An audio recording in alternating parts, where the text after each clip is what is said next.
Seperti kita ketahui, proses pembahasan rancangan Kitab Undang-Undang Hukum Pidana di DPR sepertinya sudah akan mencapai tahap final, ya.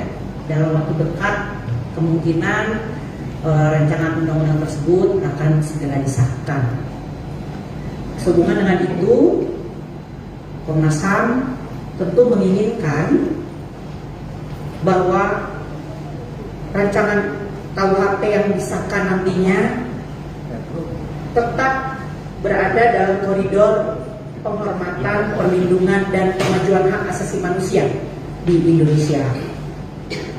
Nah, sehubungan dengan itulah maka pada sore hari ini kami hendak menyampaikan catatan kami terhadap naskah yang saat ini sedang dibahas, khususnya naskah yang terakhir ya, yang sedang dibahas di DPR.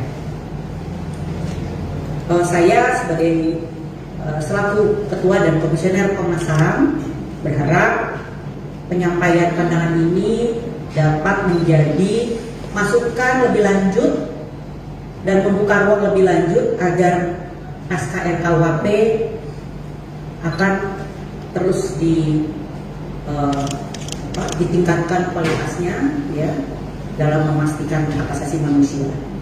Nah, saya mengundang Ibu Anis Hidayah untuk memaparkan pandangan Komnas HAM terkait rancangan Kitab Undang-Undang Hukum Pidana tersebut. Silakan Ibu Anis.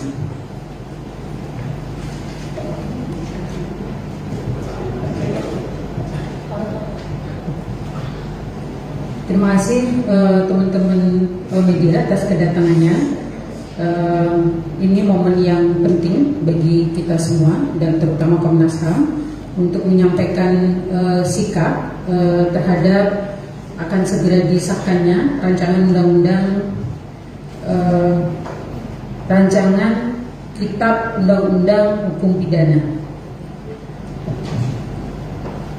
bahwa Komnas HAM sudah melakukan kajian dan analisis terhadap RKUHP.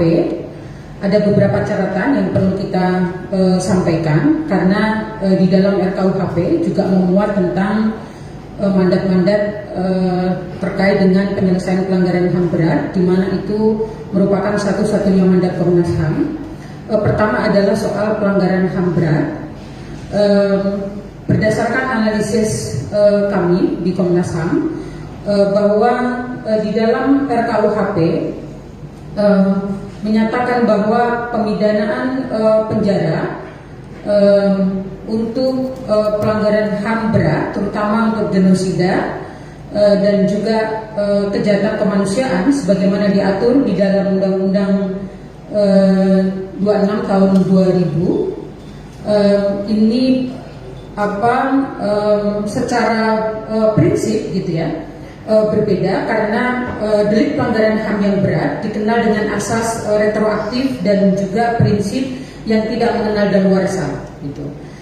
Jadi apabila tanpa asas retroaktif dan prinsip tidak mengenal daluarsa, maka 15 peristiwa pelanggaran HAM berat yang sudah selesai dilakukan penyelidikannya oleh Komnas HAM dianggap tidak ada, bahkan tidak pernah terjadi. Padahal secara fakta kita menemukan korban-korban atas peristiwa tersebut. Kemudian yang kedua, dalam RKUHP maksimal penghukuman itu hanya 20 tahun. Sehingga sifat kekhususan extraordinary crime dari delik perbuatan pelanggaran HAM yang berat telah direduksi oleh tindak pidana biasa. Sehingga harapan cita-cita hukum untuk menimbulkan efek jera atau aspek retributif maupun ketidakberulangan menjadi tidak jelas. Apalagi diaturnya genosida dan kejahatan kemanusiaan ke dalam RKUHP dapat melemahkan bobot kejahatan atau tindak pidana tersebut, dikhawatirkan berkonsekuensi merubah kejahatan luar biasa menjadi kejahatan biasa karena beberapa hal. Pertama, mengaburkan sifat khusus yang ada dalam kejahatan tersebut dapat berpotensi menimbulkan kesulitan dalam melakukan penuntutan atau penyelesaian kejahatan yang efektif, ketidakjelasan atau ketidakpastian hukum dengan instrumen hukum lain yang memuat ketentuan pidana di luar KUHP serta memiliki celah hukum. Jadi ini sangat jelas kenapa kita menyatakan keberatan-keberatan dengan dimasukkannya tindak pidana berat di dalam RKUHP. Kemudian juga yang kedua terkait dengan hukuman mati, masih dicantumkannya hukuman mati sebagai bentuk pemidanaan alternatif gitu ya, untuk mencegah tindak pidana dalam rancangan pasal 67 dan 98. Ini bertentangan dengan pasal 28A Undang-Undang Dasar 45, pasal 9 Undang-Undang Nomor 9 Tahun 99 tentang hak asasi manusia, pasal 6 Konvensi Hak Sipil dan Politik, di mana hak atas hidup adalah hak asasi yang tidak bisa dikurangi dalam kondisi apapun. Meskipun demikian, hukuman mati memberikan catatan kemajuan dalam RKUHP yang baru, di mana hukuman mati bukan lagi merupakan hukuman pokok, namun pidana yang bersifat khusus untuk pidana tertentu, dan ada pengaturan masa percobaan 10 tahun untuk merubah hukuman mati. Nah, atas dasar itu, Mendawe atau Pauli, silakan untuk. Terima kasih. Saya melanjutkan. Komnas HAM mendesak agar satu, tindak pidana khusus dalam hal ini genosida dan tindak kejahatan kemanusiaan ke dalam RKUHP dihapuskan karena dikhawatirkan menjadi penghalang adanya penuntutan dan penyelesaian kejahatan yang efektif karena adanya ajas dan ketentuan yang tidak sejalan dengan karakteristik khusus genosida dan kejahatan kemanusiaan. Kemudian kedua, pasal-pasal yang berpotensi terjadinya diskriminasi dan pelanggaran HAM untuk diperbaiki.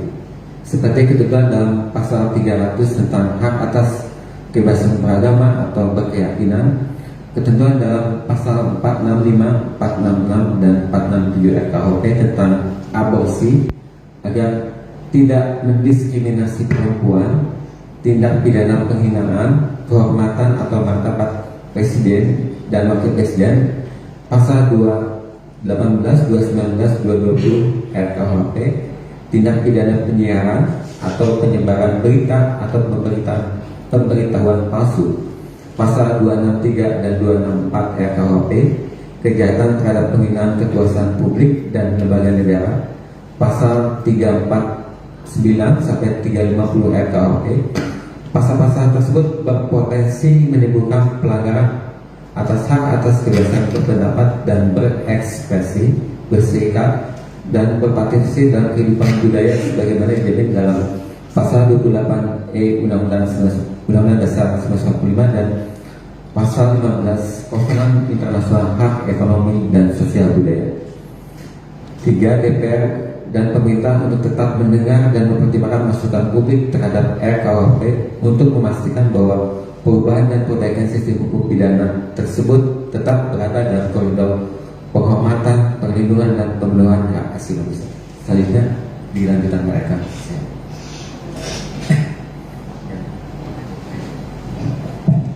Baik, saya lanjutkan. Meskipun kita punya catatan ya terkait dengan Undang-Undang 26 2000. Tetapi di sisi lain Komnas HAM mengapresiasi DPR dan pemerintah khususnya dalam hal pertama penghapusan tindak pidana pencemaran nama baik pasal 440 RKUHP. Kemudian juga kita mengapresiasi penghukuman pejabat publik atau pelaku yang melakukan intimidasi dan penyiksaan dalam proses penegakan hukum pasal 529 RKUHP. Seperti yang kita ketahui bahwa pasal ini merupakan pengakuan terhadap konvensi anti penyiksaan yang sudah kita ratifikasi tahun 98 dan sekarang sudah diadopsi ke dalam KUHP sehingga pelaku penyiksaan itu diancam dengan pidana. Kemudian apresiasi yang ketiga juga kita berikan karena untuk sanksi itu tidak hanya sanksi pidana, itu tidak hanya berupa sanksi berupa penjara, tetapi juga pidana kerja sosial dan pengawasan sebagai salah satu bagian pidana pokok yang menurut kita tentunya akan sangat berimplikasi pada jumlah terpidana yang harus menjalani hukuman di penjara, yang kita tahu bahwa mereka yang ada di penjara itu sudah sangat membludak ya, sudah melebihi kapasitas yang juga menimbulkan pelanggaran hak asasi manusia. Mungkin itu. Terima kasih.